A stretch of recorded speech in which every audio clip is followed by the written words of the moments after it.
Tonight, at least 5 states digging out of under more than 2 feet of snow. In New York City, the snow blinding. People on the streets barely able to see right in front of them. And tonight, Rhode Island's governor telling everybody to remain indoors and off the roads. Providence now totaling almost 38 inches of snow, the highest storm total set by a blizzard, beating a record set in 1978.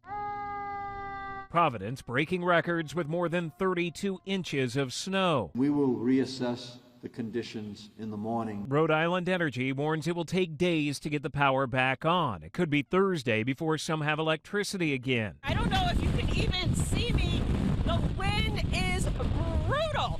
I couldn't even get the car door open to get out to show you the conditions. Reporters Rondella Richardson and Ted Wayman from our Boston affiliate WCVB and hurricane-force winds and even lightning and thunder along the Massachusetts coast.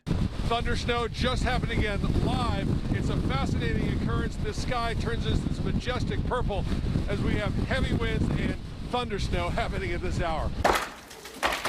Back in New York City, snow toppling over 300 trees. ABC's Rhiannon Alley in Greenwich Village. This heavy wet snow has snapped tree branches, this one blocking this street here in Manhattan, even falling into this car. Blizzard warnings have been stretching some 600 miles up and down the I-95 corridor. The blizzard grounding thousands of flights. Airlines are warning it could take days to get back on schedule. And 2 more storms could move into the region later this week. Alex Stone, ABC News, Los Angeles.